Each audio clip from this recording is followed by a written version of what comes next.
5 আগস্টের গণঅভ্যুত্থানের পর বাংলাদেশের রাজনীতিতে এক নতুন সমীকরণ সৃষ্টি হয়েছে। বদলে গেছে পুরনো সম্পর্কের চিত্র। দীর্ঘ 2 যুগেরও বেশি সময় ধরে একসঙ্গে পথ চলা বিএনপি জামায়াত জোটে এখন পরস্পর দোষারোপ আর কটাক্ষ। সেই শূন্যতায় এখন নতুন জোট গঠনের গুঞ্জন জোরদার। নির্বাচন যতই ঘনিয়ে আসছে ততই স্পষ্ট হচ্ছে এনসিপি, জামায়াত ও ইসলামী দলগুলোর ময়দানি প্রস্তুতি। বিএনপি যেখানে এখনো সাংগঠনিকভাবে পুনর্গঠনের প্রক্রিয়ায়, সেখানে জামায়াত ও এনসিপি সরাসরি মাঠে নেমে পড়েছে। একই সঙ্গে ইসলামী আন্দোলন বাংলাদেশ সম্প্রতি সোহরাওয়ার্দী উদ্যানে এক বিশাল সমাবেশের আয়োজন করে, যেখানে উপস্থিত ছিল জামায়াত, এনসিপি, গণ অধিকার পরিষদ সহ অনেক রাজনৈতিক দল। এই জমজমাট উপস্থিতিকে ঘিরেই রাজনৈতিক অঙ্গনে প্রশ্ন উঠেছে, তবে কি জামায়াত নতুন করে ইসলামী ও ছোট দলগুলোকে নিয়ে জোট গড়ছে? রাজনৈতিক বিশ্লেষকদের মতে বিষয়টি উড়িয়ে দেওয়ার মতো নয়। কারণ একদিকে বিএনপির সাথে সম্পর্কের ছেদ, অন্যদিকে বড় দুই জোটের বাইরে নতুন একটি তৃতীয় শক্তি গঠনের প্রবণতা দিন দিন স্পষ্ট হয়ে উঠছে।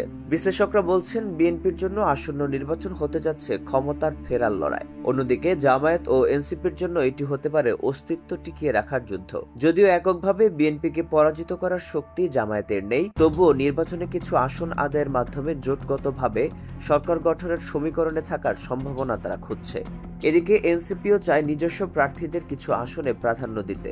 তাই পিআর পদ্ধতিতে নির্বাচন এবং জাতীয় নির্বাচনের আগে স্থানীয় সরকার নির্বাচন আয়োজনের দাবি তুলে ধরছে জামায়াত ও এনসিপি উভয়ই। রাজনৈতিক পর্যবেক্ষকদের মতে এই অভিন্ন দাবিগুলোই তাদের মধ্যে অন্তর্নিহিত সমন্বয়ের ইঙ্গিত দিচ্ছে।